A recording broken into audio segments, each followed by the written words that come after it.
గత ఏడాది కాకినాడ పోర్టులో జరుగుతున్న బియ్యం అక్రమ రవాణాపై అధ్యయనం చేసి చర్యలు చేపట్టామన్నారు మంత్రి నాదెండ్ల మనోహర్. కాకినాడ నుంచి రవాణా అయ్యే ప్రతి సరుకును పరిశీలించి దేశానికి చెందిన పీడీఎస్ రైస్ ఉండకుండా జాగ్రత్తలు తీసుకుంటామని చెప్పారు. తామొచ్చాక 5 లక్షల క్వింటాల బియ్యం స్వాధీనం చేసుకున్నామన్నారు. వీటి విలువ 245 కోట్లు అని గుర్తు చేశారు.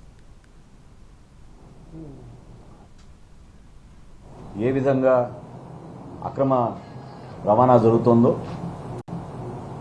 దానిపైన అక్కడ లోతుగా అధ్యయనం చేసి అక్కడ క్రిమినల్ కేసెస్ కానివ్వండి, ట్రాన్స్పోర్ట్ వెహికల్స్ సీజ్ చేయడం కానివ్వండి, చట్టపరంగా మేము తీసుకోవాల్సిన చర్యలు వారిపైన తీసుకుని ఇటువంటి పరిస్థితులు మరి ఇంకోసారి రాకూడదనే ఆలోచనతోటి 3 చెక్ పోస్టులు నిర్మాణం చేసి అక్కడి నుంచి రవాణా అయ్యే ప్రతి సరుకు ఏదైతే ఇతర దేశాలకి వాళ్ళు ఎగుమతి చేస్తున్నారో అందులో ఎక్కడ కూడా మన దేశానికి సంబంధించిన మన పీడీఎస్ రైస్ ఉండకూడదనే ఆలోచనతోటి తనిఖీలు చేసుకుంటూ మేము ఆ కార్యక్రమం చేసుకుంటూ వస్తాం. 14 నెలల్లో 5,65,000 క్వింటాళ్ళు బియ్యం మేము స్వాధీనం చేసుకున్నాం.